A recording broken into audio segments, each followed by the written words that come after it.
And crime and violence must stop.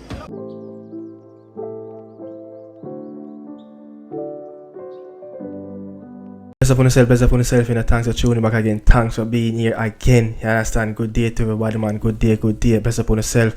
It's Friday. Yeah, it is Friday, man. And I'm just going to, freestyle a little bit. I'm going to talk about the one and only, the young promising player who's coming up in the NYFC rank. Simo REID, made his debut just before, the start of the international break against Columbus, in Columbus. You understand? And I'm going to talk about some other stuff, surrounding Reggae Boy football as well. But Simo REID is the main talking point in this video. And, I'm going to say, is he a wonder kid? Yeah, is he a wonder kid in this region already? But when you look at how fast he's rising, he's rising rapidly in the ranks. He's growing up really fast. Just turned 17 a couple of weeks ago. But I'm going to get into that. But after this, we'll jump right into the video. Thanks you guys. Is it okay? Thank you very much. How are you? Are you okay? Yeah. Good. Glad to see you. Very good. So young Simo REID, many, Reggae Boy fans like me, myself, I heard about him the first time, when he was playing that World Cup qualifier. Even before, the build up, I should say the build up, I've been hearing a little bit of news. I've been hearing about this young striker who is in the ranks, who's going to play, the young under 17, World Cup qualifier for the Reggae Boys. And then I start to monitor him, I start to look at him, and I start to get a first glimpse of him when the team went to Mexico to play that little mini tournament before the World Cup qualifier games. And when he scored a hat-trick, I was like, whoa, this kid, he's just 16, he's strong, he's fast, his physiques, it don't seems like he is a 16-year-old at that time. As I said, he just turned 17 a couple of weeks ago in March. I think it was March 4th, he turned 17. But look, he made his debut, just before, the international break, for NYFC. He signed for, NYFC to, March gone of last year. He signed his first professional contract, coming over from, that very prominent, youth academy in New Jersey, Seria A. So, his growth, has been monitored by a lot of scout, a lot of agent from his days at the academy in New Jersey, and NYFC snap him up, and he's a homegrown talent now. He's playing in the academy. He just made his debut, and 3 goals from 3.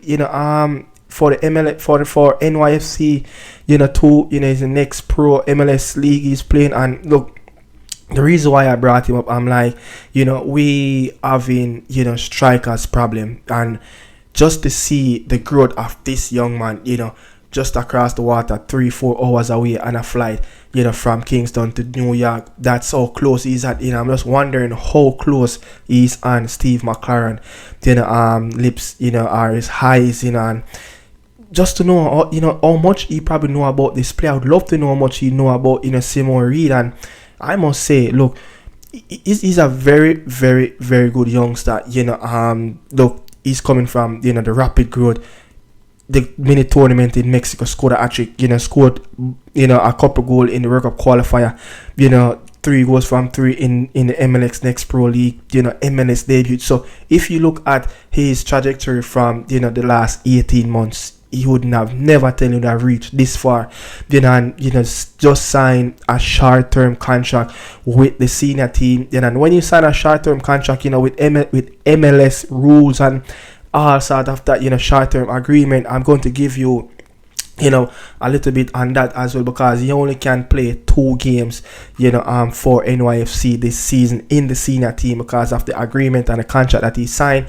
And the reason why he was in the squad, because, the Costa Rican, Alonso, Martinez, the leading goal scorer for the team last season with 18 goals. Look, New York is my team. This is my MLS franchise. I've been there since the first game at the Yankee Stadium when, David Villa, I think, scored a brace versus DC United in 2015, I think. So I've been there, supporting the club, from 2015 until now. I think it's 2015, 2016, but been supporting this club from now until now. Once was a season ticket holder before I move out of that state. But this club is very close to my heart. I've been watching this club developing young players. When you look at Joe Scally, from NYFC to Bundesliga, got his debut at 17. Justin Ack, a player that playing right now, made his debut at 18.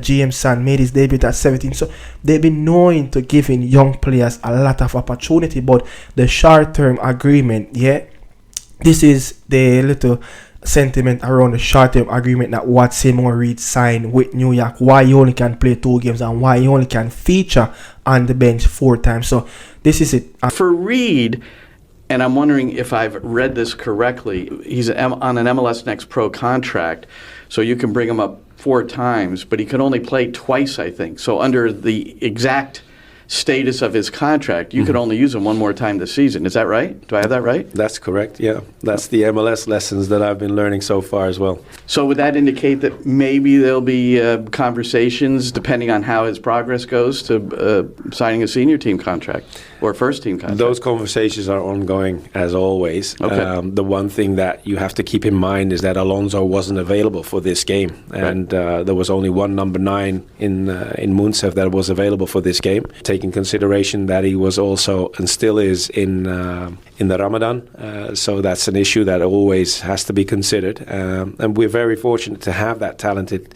kid behind him. So this was a perfect opportunity for him to show himself.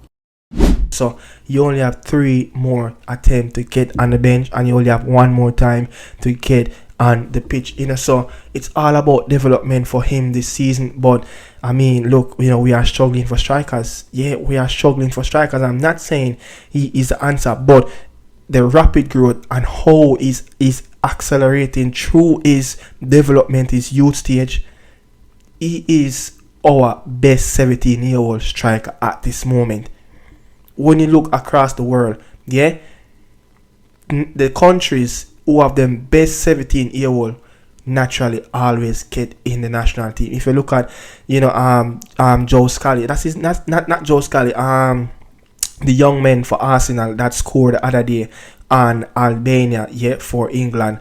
I forgot his name, Louis Kelly, he's very young, and England, his first call up, he scored on his debut. So I'm saying, these players, this young player, look at his rapid growth. We should be monitoring him and, keep him right around the senior team. Help him, give him that international exposure, because he look like he is the real deal. Look at him.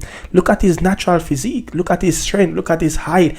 When he was playing in the World Cup qualifier, there's no defender in the league can mark him. No defender in the league can mark him.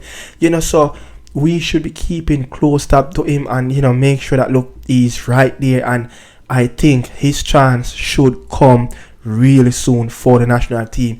We only have, Shaman Nichols as the only core senior striker in the ranks right now, who you will say, naturally getting picked every time when there is a squad to be picked and he's available.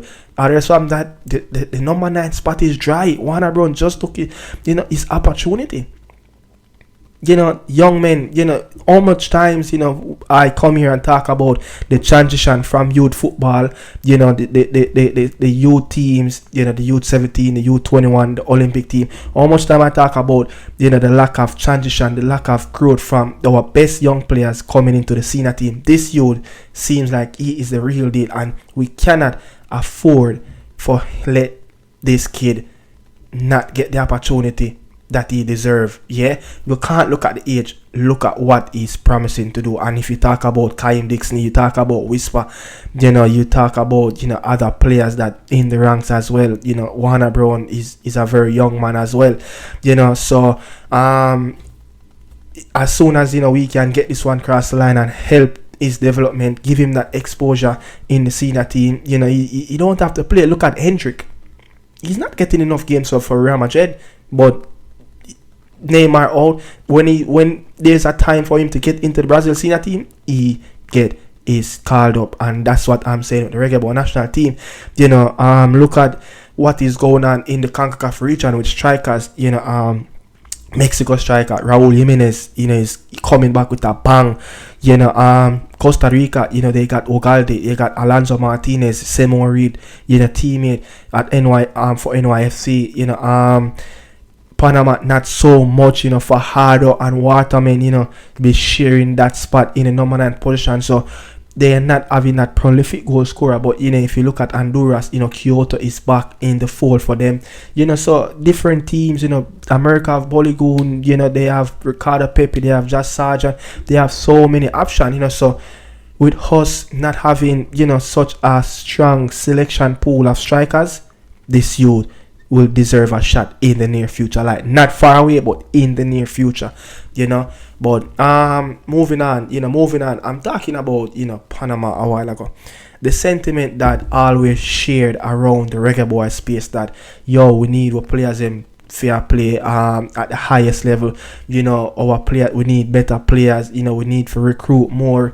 Look, Steve McCLAREN talk about the players that's supposed to come in the summer, new players. I'm saying, man, look, Panama team, they had like 6 players in their last recent squad that they call up in the Nations League. 6 players played in Europe. Blackman is one of those players. He is the first Panamanian to play in the UEFA Champions League group stage, and he made his group stage debut on September the 18th. He made his UEFA Champions League debut September the 18th. The first Panamanian to play in the Champions League. Panama just had a player in the championship. I think his name is quarterback, a centre back. For Norwich City. First player, I think, to play in the championship for that nationality. You understand? So if you look at that, they had 16 players that played in the Americas region. You talk about Central America, in the MLS, and also in South American football. And they have 1 player that's played in the Far East, and that's the keeper playing in Saudi Arabia, Mosqueda. And if you look at our group of players, Bobby Reid Premier League, Leon Bailey Premier League, Ethan Pinnock Premier League,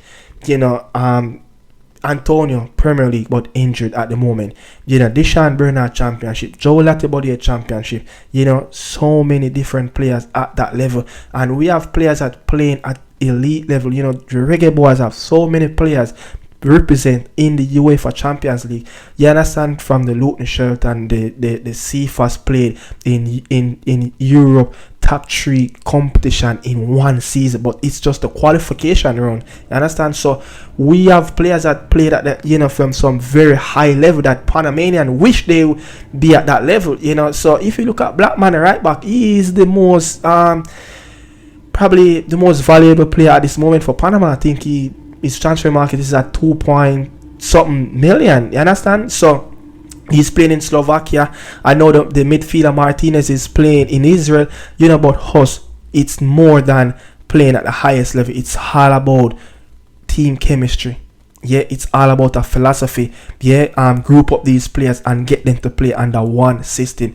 This is why, this Panamanian team in this region is highly attracted, and it's a very, very good team to watch, on a day. Whenever you just want to watch 2 teams, you don't support any one of those teams, you get me, I said. So just like how they play Mexico the other day, just like how they play the US, just by watching from a mutual consent, they're a very good team, and they don't have big star players, but what they have, they play together. They know what they have, that understanding, and they working on one philosophy. Everyone have their own detailed instruction on the pitch. It's what we need to take away from that Panamanian system and add it to the Reggae Boy system. So Steve McCLAREN just need to look on that. It's more than add to the system, more than add players. Yes, we would love to get the additional players, the real quality ones, but if it's not far off from what we have, just work it out, because it's more important at this moment to get a team chemistry, to get that bond, to get that one system, so the team can coordinate together and start to run some football on the pitch. Panama wish they had a Leon Bailey. Panama wish they have a even Shaman Nicholson, in the ranks.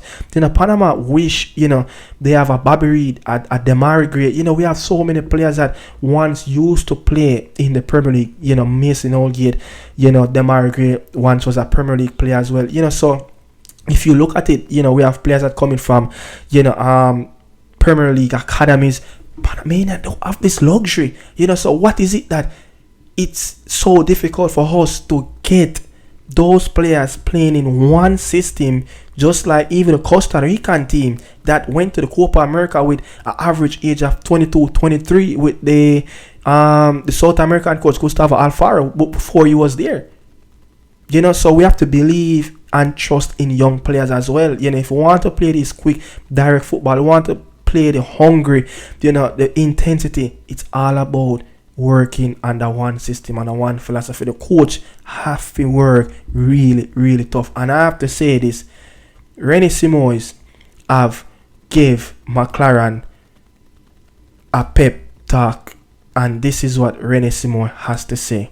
Guys, coach, you are not here. I said for this guy, there is no way not qualify for the next World Cup.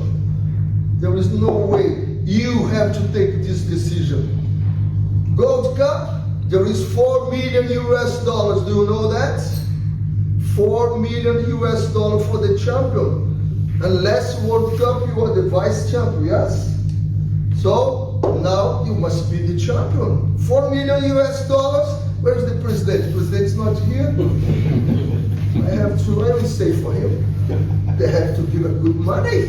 Share the money with players. This is what I give. I convince my president. This is, you want to go to World Cup? Promise the guy we share the money. We share the money. No, it's too much money, coach. You have this money? No, you don't have this money. So don't think about this big amount. Think about this half amount or 70% of the amount. The other ones, tell the players, that's yours. Let them fight for the money. Money is good, huh? So you listen to what RENÉ SIMØES, the professor, has to say, to Steve McCLAREN. Like, the World Cup is a must this time around. The World Cup is a must this time around. Yeah, it seems like he's threatening Steve McCLAREN, like, you must go to the World Cup. So if we cannot get things right, this is a big summer for us. We just realize that we're going to be in a 4-nation tournament in England. We're going to play 2 games in the World Cup qualifier. We're going to be in a tournament for a couple of weeks. So if we can have a 30-man pool throughout the entire campaign, for the 4-nation, for the World Cup qualifier, and then for the Gold Cup, even a 35-man pool, and work with those players for at least that month, and work on a philosophy that these players can play under and play as one team. Yeah, RENÉ SIMØES has said it. A team, played as one team. You have to believe.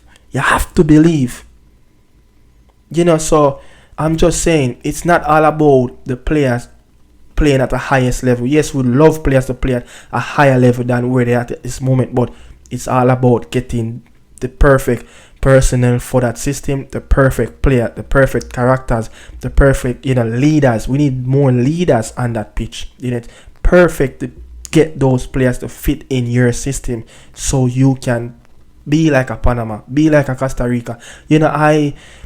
I look at these national teams, and these national teams, they don't have anything over us when it compared to talent and skills. We are one of the best talented group of players, but why is it cannot work on the pitch? Chop and change. Even when those teams chop and change, even when Costa Rica chop and change over the last couple of years, they still playing as a same Costa Rica. That's all I have to say. Yeah, bless upon yourself. Thanks for watching. Let's see what's happening over the weekend. Maybe do some JPL. Yeah, some JPL preview and review over the weekend. Looking forward for the weekend. Looking forward for the players to get back to their club and look who is perform and look who will stand out. And then we'll come right back right here again on Monday, talking about those players. Bless upon yourself. Thanks for watching. This is Nicardo Media House. I'm out. Mad. And crime and violence must stop.